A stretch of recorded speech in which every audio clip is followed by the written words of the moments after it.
and welcome. I'm Leigh Ann Gerrans and you're watching W News Extra, broadcasting live from the Al Arabiya headquarters. These are our top stories. Former US President Joe Biden calls out the Trump administration for their handling and dismantling of the country's social security system. Israel's defense secretary bans humanitarian aid from entering Gaza in order to exert pressure on Hamas. And a landmark ruling finally defines what a woman is, as the UK Supreme Court says it all comes down to biological sex.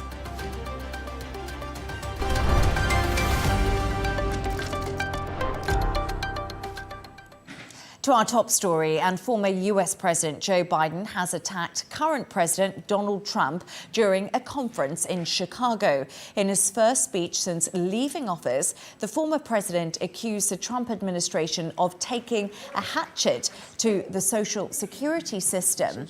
Trump and Elon Musk's Department of Government Efficiency have been on a cost-cutting mission, laying off staff at the agency, which pays out $1.6 trillion in benefits every year. Although Biden did not refer to Trump by name, he didn't hold back when it came to calling out what he described as the damage and destruction he has caused. Take a listen. Why are these guys taking aim at Social Security now? Well, they're following that old line from tech startups. The quote is, "Move fast, break things." Well, they're certainly breaking things. They're shooting first and aiming later. And as a result, the result is a lot of needless pain and sleepless nights. They want to wreck it so they can rob it. They want to wreck it so they can rob it. And why do they want to rob it? In order to deliver huge tax cuts to billionaires and big corporations and keep it going.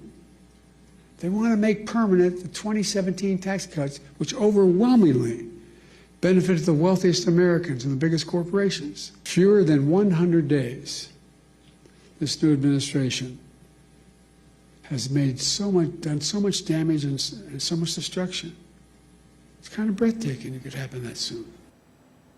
To discuss this and all of today's stories, I'm joined by correspondent and columnist Gemma White and media strategist and former editor-in-chief Michael Jabri Pickett. Thank you so much for both joining me this evening. Michael, I really want to start with you. We just heard Biden there, and of course, not surprisingly critical of Donald Trump and the administration. I felt he concentrated on domestic issues, so we saw him really go after the Republicans when it came to Social Security. So I don't think we're surprised that he went after the Republicans. I'm surprised that he went after the Republicans on this issue. He's had so many opportunities over the past 2 weeks to talk about the biggest issue that's happening in the world so far this year. And he hasn't said anything. Now, this was a scheduled speaking opportunity. And for that, I understand that there might have been a specific agenda that he had to address. But to not work in some of the ideas that he might have on the tariffs, I think is a missed opportunity for the former president. And I think it's a big missed opportunity for anyone on the Democratic side. Gemma, how do you feel about it? Do you have a reaction to the speech at all, or did we see another gaffe from President Biden, which was something that we looked out for, especially towards the end of his term? Yes, there was what I would call generational language used during the speech. He used the term coloured kids. Obviously, that's a term that no one uses anymore.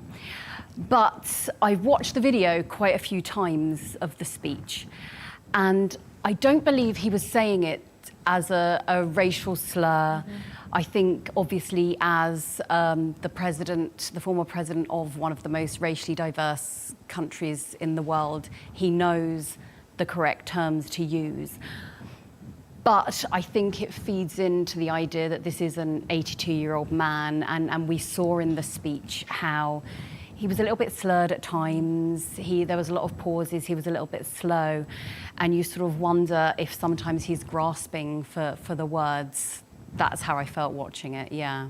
And I think something that's important to highlight is when I was watching it, because I also watched it, I sort of felt a little bit like Trump has only been in for 89 days. We've heard from him so much more than we ever heard from Joe Biden throughout his presidency. Trump is a bombastic character. He's a little bit younger, but not significantly younger.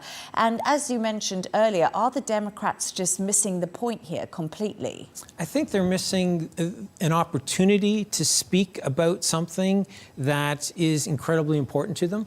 Why are you relying on the 82-year-old guy who maybe isn't the best speaker, who is not going to be able to run for office again? Why would there not be a better spokesperson for the Democratic Party who could come out and talk about the issues that matter to the next generation? Social Security is an important issue because you have about 70 million Americans who receive it. And I think it might be an easy opportunity, but I think there's so many bigger opportunities, bigger conversations that need to be had besides this one, especially right now. Gemma, new blood in the Democratic Party. Yes. Is there some new blood in the pipeline coming up? And also, we always see them taking the high road in many senses. Yeah, they famously, the Obamas famously said, you know, when they go low, we go high. They were not dealing with the Trump administration, but I agree with Michael that this speech, and it was a paid speech for Biden, but this kind of rhetoric needs to come from some of the presidential candidates that the Democratic Party doesn't actually have. There's this big pool of them, but it's not yet narrowed down. So we could get some more fire, some more bombastic language, as you said about Trump. They should be firing that back at him.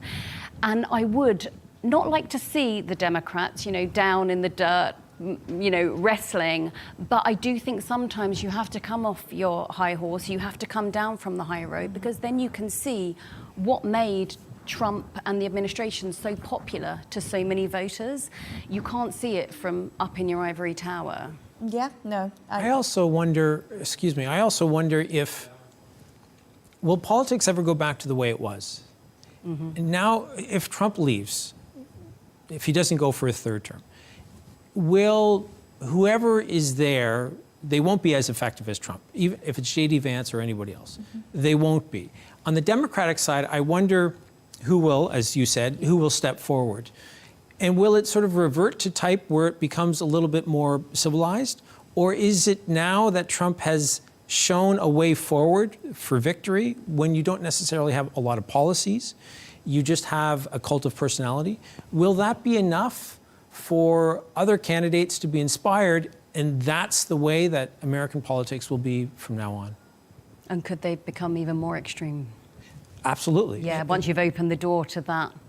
Because then you have Who else to do, is going to step through? Well, and then you have to go another step further. Well, you did this, so I now have to go a little bit to further. make the headlines and generate the clickbait. Yeah, it's terrifying. It's an interesting question, though, but I actually spoke to Professor Scott Lucas from the Clinton Institute at University College Dublin. He explained why personalities need to be put aside within the American government in order to make a difference. Take a listen.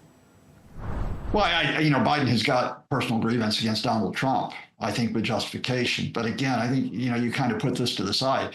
In a way, not naming Trump, just referring him to this guy, pushing him out to the side, it allows us to get back to the fundamental issue that this isn't just a Donald Trump question.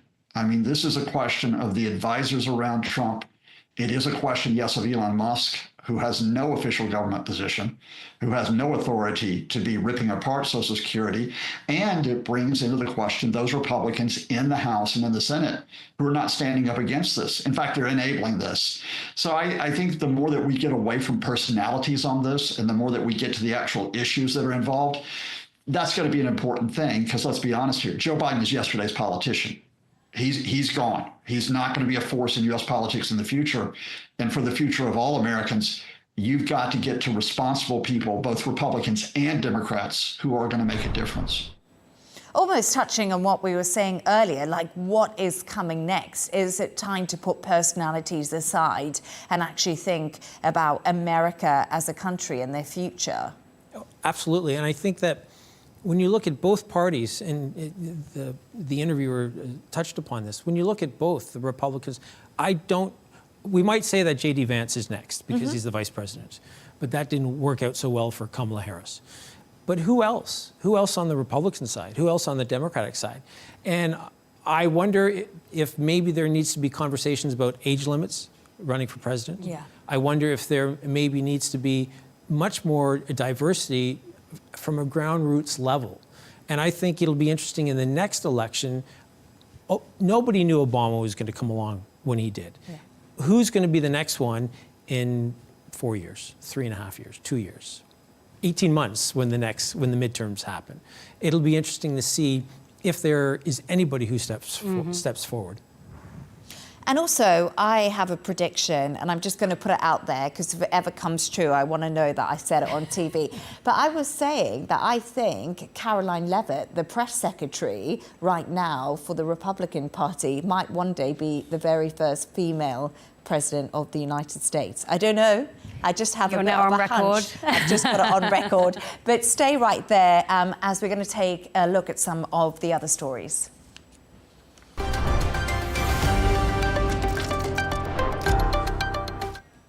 US Secretary of State Marco Rubio and peace envoy Steve Witkoff are in Paris today to discuss the future of Ukraine with European allies. The talks are expected to last until Friday. Their trip comes as Ukraine votes to extend martial law until the 6th of August. 3 US senators will visit Taiwan this week to discuss trade as Taipei continues tariff talks with Washington.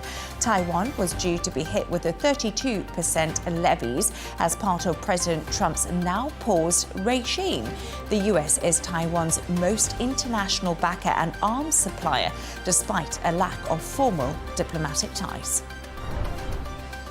And members of the World Health Organization have reached a legal agreement on how to learn from the COVID-19 pandemic and prepare the world for future pandemics.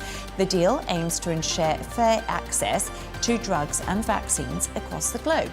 It comes as the WHO is impacted financially as part of cuts in US foreign funding. And a pair of climbers have broken the speed record for ascending the mountains of the Swiss Alps. Switzerland's Nicholas Hojak and Australia's Philip Brugger beat the previous record by 10 hours, which was set more than 20 years ago.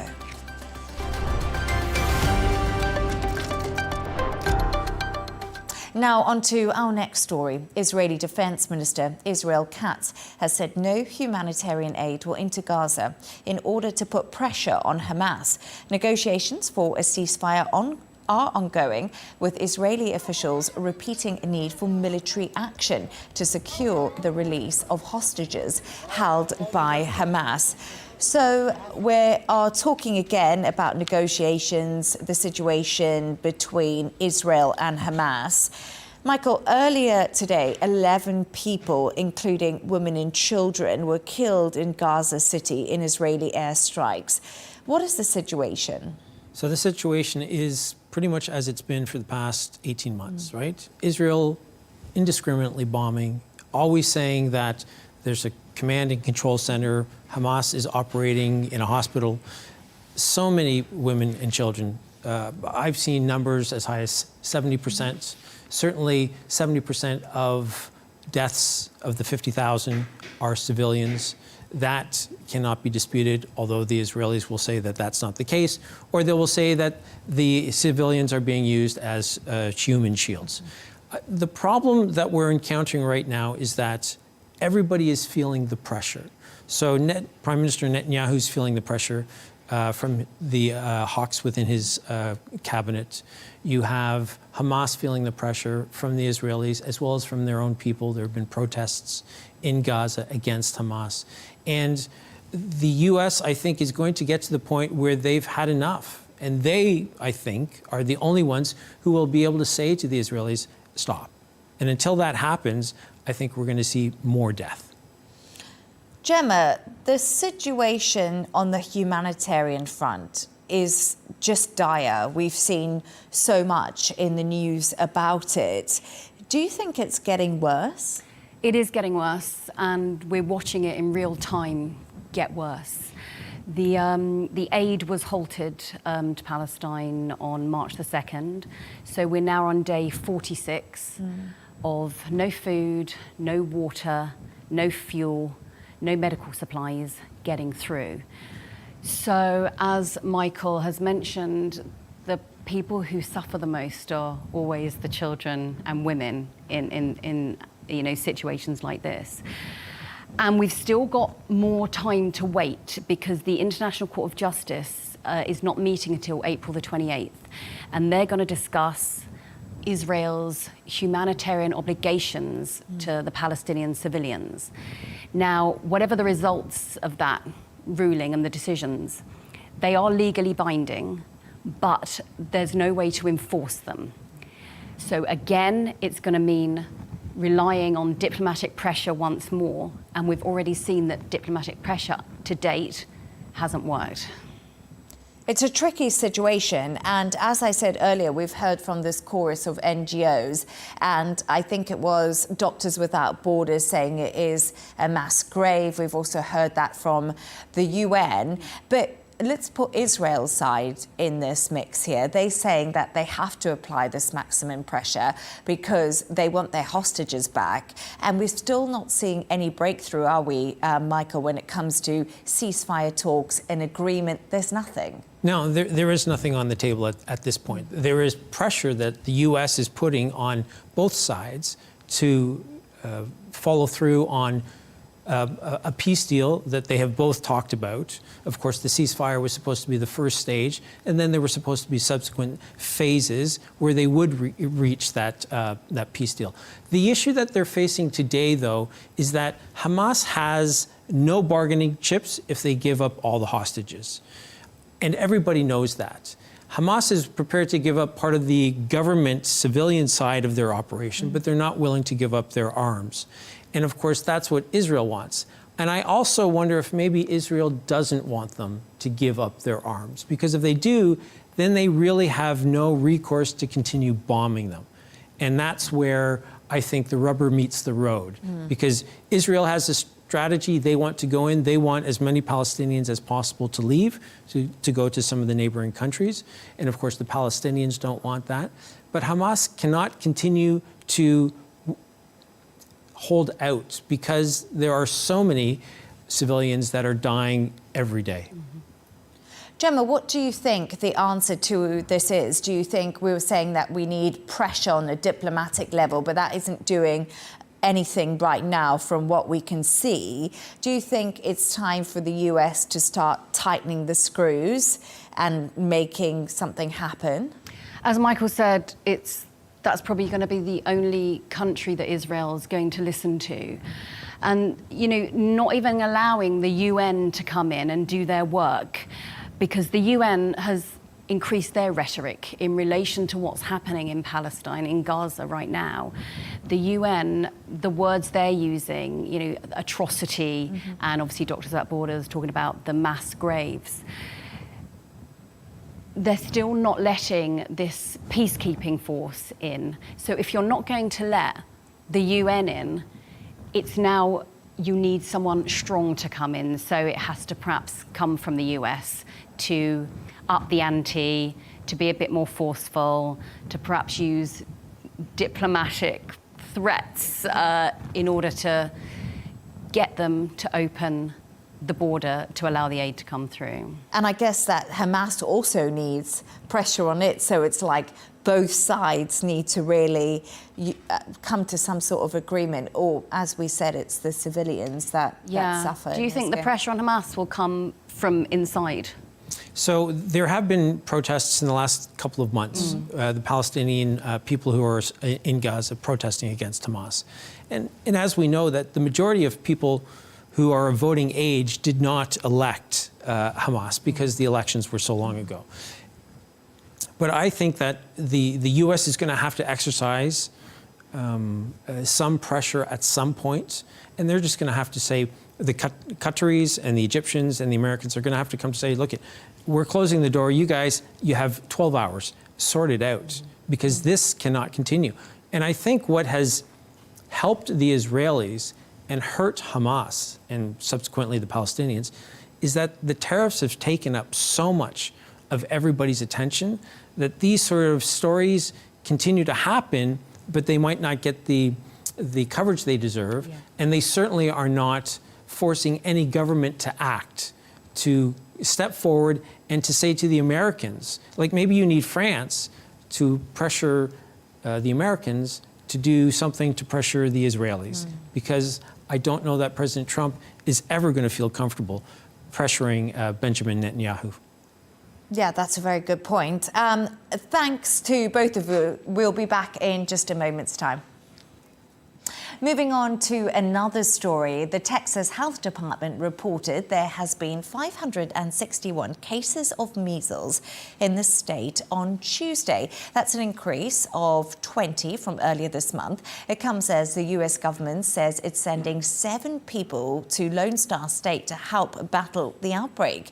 Here's how Texans have been reacting. It's really important to me to protect him. It's been a little bit nerve-wracking the last few months because he couldn't get the shot yet. I had been the MMR vaccine yet. I'd been checking with his pediatrician often to see if the ruling had changed. But now he can, and so I tried to get in here as quick as I could to give him some protection because it's scary. I mean, 2 children have died, you know, so I don't want that to be mine. Well, I feel more confident that I couldn't get whatever this disease is, because if I would, it would probably hurt me very bad because of my diabetes. I say to each his own. I don't think we should be mandated to get any kind of vaccine if we don't want to. But with my kids being, you know, immune compromised, and obviously they're not babies, so I didn't do it when they were small. I just had a really hard time giving that many immunizations to my babies, but now that they're older, I feel like we're better off and more equipped. I didn't expect this to be in my own backyard. I knew there was unvaccinated or vulnerable populations in this area, but seeing an outbreak that's this big, that's probably now the largest outbreak Texas has seen in 30 years. This will probably be the largest outbreak that the U.S. has seen, probably in the same amount of time. And as we have more and more cases of measles, we're going to have a higher likelihood of seeing, just statistically, we're going to see more individuals needing to be hospitalized. And unfortunately, you know, we are going to, you know, possibly see more deaths. You know, we have amazing technology and resources in our medical system, but they can't always save.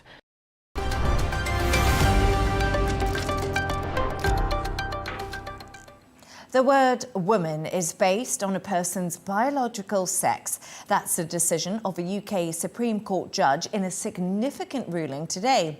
Lord Hodge said the concept of sex is binary and warned that the landmark decision should not be seen as a victory for one side over another.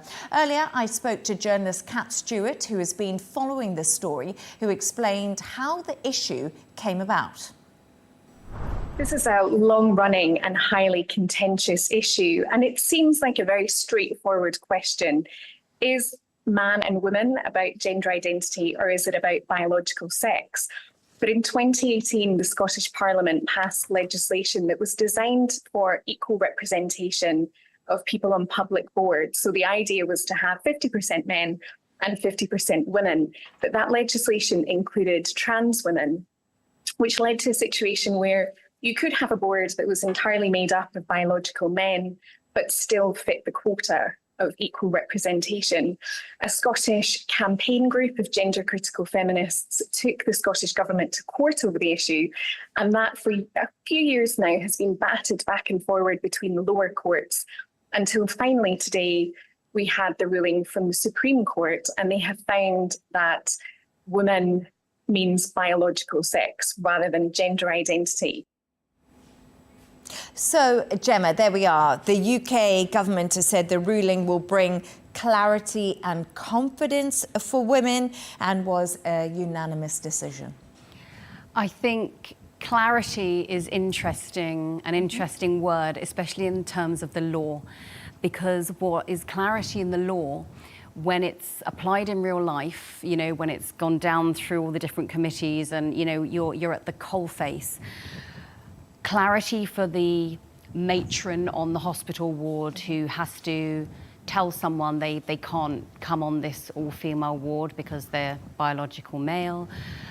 Someone turning up at a shelter for, you know, they've been abused. The manager of that shelter having to say, no, sorry, the law says this. So I think clarity is really dependent on which side of the fence you're on here. And obviously it's not the decision that trans women and trans activists were looking for, and I do believe it's just going to open up a whole lot more about gender recognition, gender identity. So rather than, you know, being the final word and closing a chapter, it's just opening up lots more novels, yeah. What would you say? So I disagree with Gemma a little bit. I don't know that it will open up other avenues of conversation. I think that because what they did today, what the Supreme Court did today, was they focused just on the law. And I think that they gave society, certainly in the UK, an out. So I don't have to have the conversation with you about if I agree or disagree, if you're a woman or you're not. They can now say, but the law says this. And I think that that might be a tipping point for other societies where other people around the world might start to recognize that, oh, this is an easy way out where I don't have to make a judgment, but I can follow the law, respect someone, and have my defense to be, well, the law says this. I don't have to have a philosophical or an existential debate with somebody about if you're a man or if you're a woman. And so from that point of view, there was clarity, and that's where I would disagree with you, what you had said. But actually, earlier I spoke to Olympic swimmer Sharon Davies, who has been a real prominent voice on the issue in sport. Here's what she had to say about the significance of today's ruling. I mean, we've been trying for quite a while to get the word biological put in front of the word sex, because when it was written in 2010, everybody knew that sex meant biological sex, but it's been kind of warped. So hopefully now we can get back to a point where we can protect the dignity and privacy of women in changing rooms, you know, in sports, in rape crisis centres, in prisons. You know, these are often vulnerable women that are potentially being put in high-risk positions. I mean, you know, something like football, for example, you know, if you put a male in against a woman is going to get hurt because it's a contact sport. So we need to protect. This is really nothing to do with anti-anybody and just pro-women's rights, which happen to be half of the people that are on this earth. Gemma, really the safety aspect of it was something that Sharon touched on earlier with me. I know she goes into the sports side of it, but do you think the safety side is something that is concerning? For me personally, no. I think if I only know what it's like to have been a woman my whole life. I can't imagine what it was like for people to spend their whole lives thinking and knowing that they're in a different body. So I don't believe personally that trans women pose a safety threat to biological women. I simply don't. There's always going to be headlines about, you know, people who there could be safety issues, and they're always going to be the ones that make the headlines, whereas everyday life doesn't make headlines because it's not that interesting. You know, people living together and working together and playing sport together and being in change rooms together. So I do feel that the safety aspect has been overblown, and that's always going to be the thing that makes the headlines. Let's talk about sport quickly, because Sharon obviously is an Olympic swimmer. I thought it was quite interesting because when I was speaking to her in the conversation we had earlier, she said it's a really small amount of money that goes towards women's advertising, especially in sport. You know, they still have a much smaller pool if you look in compared to male sport. Do you think this is going to be a game changer for female athletes? I don't know if it'll be a game changer, but I certainly think that, again, using the word that Gemma used earlier, clarity, I think there'll be more clarity when it comes to the World Cup with women, or the WNBA, which is quite popular in North America at the moment. There's also a professional ice hockey team, a hockey league for women as well. So I think advertisers will have more clarity. They won't have to worry about getting into this, what they might think is an awkward conversation. Advertisers want clarity. They want to know who they're supporting. And so it takes something off the table, and maybe it will allow advertisers to lean into what women's sports participants know, which is that women's sports is popular and it's successful and it's fun to watch, and there is an audience out there. And so now that advertisers are maybe feeling a little more freedom because they don't have to worry about the awkwardness, and they don't want their brand associated with those awkward conversations because they know there's a certain percentage of the population that is never going to agree. This way they think, well, we're just going by the law again. This is what, at least in one country, the law has said, and it gives them that opportunity to go in unfettered and to just focus on the women's sports themselves. So I want to move on to something, my favourite part of the show, and we've just reached this part, and it's where Gemma and Michael actually come up with a few quirky stories that they've enjoyed reading. And Michael, you first. Your book is about... Your book? My book. No, your story is about books, basically. Go ahead. So I think the story is also, it could be a microcosm for what ails the American political system at the moment. So in a small town about 60 miles west of Detroit called Chelsea, there was a bookstore that it's called Serendipity Books. It was moving about 500 or 600 meters away. So just around the corner. And what they did is they ended up getting about 300 people, which represented about 5% of the population of this small town. And they stood side by side, passing a book from the shelf of the former bookstore to what will be the new bookstore. And you had lines of people side by side on the sidewalk facing each other, passing books down all the way so that they were able to move more than 9,000 books in less than 2 hours. And I think it shows the beauty of small town, and it shows the beauty of what can happen when people come together. Would you agree, Gemma? Are you a book reader? I was just thinking when I was seeing the pictures on screen about everyone moving the books. I don't know why, but I always read books and I always put like weird things in there as paper places, you know, whatever I can find, because I either like turn the page over, which I shouldn't do, or I just find something. I wonder what was falling out of those books. Any Probably old receipts or like love letters, maybe exciting stuff, or sweet wrappers, most likely. Something like that. Yeah, I always think that, isn't there? What treasures hidden in old books? I don't know why that came to my mind. But your story, Gemma, has so much magic to it, and I know so many people watching right now will be a big fan of Harry Potter. Yes. And tell us about the cast of the new Harry Potter. So for me, it's, you know, J.K. Rowling back in the news again. Yes. It's been a big week for her. So yesterday, the cast, or some of the cast, was announced for the new HBO series. They are making every Harry Potter book, but into a series. Each is going to be a series. So we have John Lithgow as Albus Dumbledore. We've got Nick Frost as Hagrid, which I know you were very excited about. Hagrid, yes. And Paul Whitehouse as Filch, the caretaker.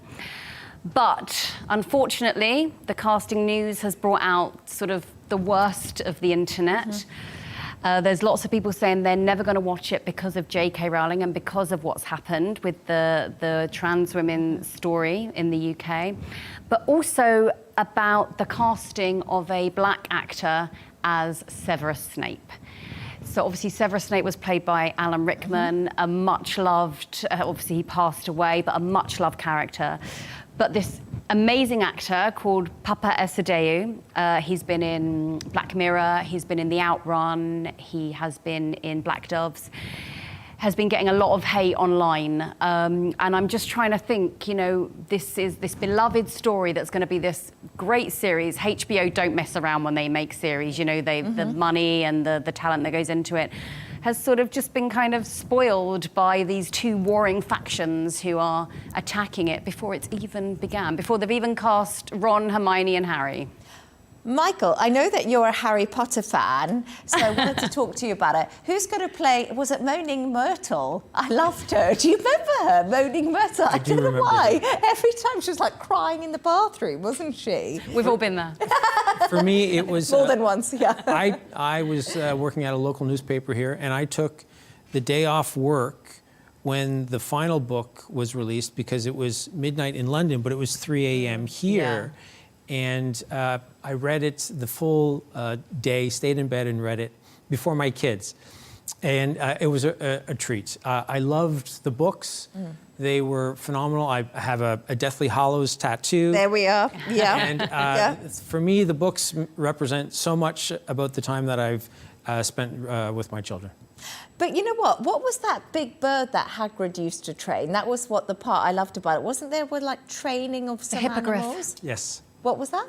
A hippogriff. A hippogriff, yes, I love it. But also, Cillian Murphy, he's become quite a big star, hasn't he, of late? I don't know really where he came from, but maybe you could tell me. But apparently he could play Voldemort. Yeah, I mean, he's a huge star. He won the Best Actor Oscar for Oppenheimer last year. Yes. Correct, yes. And obviously he's huge in the UK.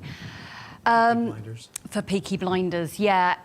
There's rumours, you know, but they've not yet announced, like I say, the Voldemort and Ron and Hermione, yes, but that's going to be great news. I'm very excited. It would also be difficult, I think, because as you said, each book is a series. I mean, it's a long commitment for an actor. Yeah, that's true. And for someone who has so many options, you wonder if he's prepared to sort of be part of a franchise that will go on for a decade. Yeah, that will take over his career, yeah.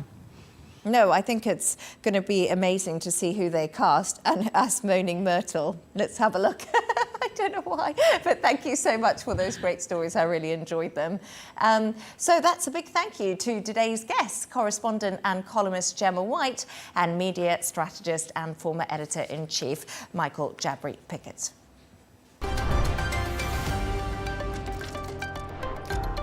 Here's a reminder of our top stories. Former US President Joe Biden calls out the Trump administration for their handling and dismantling of the country's social security system.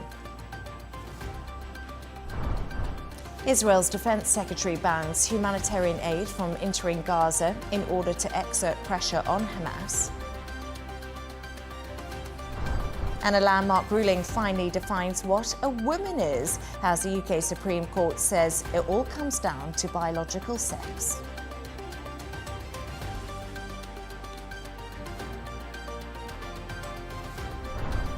And that's all from us on W News Extra. G&T with Tom Burgess-Watson is coming up next. And then it's The Dressing Room. Goodbye and thank you for joining us.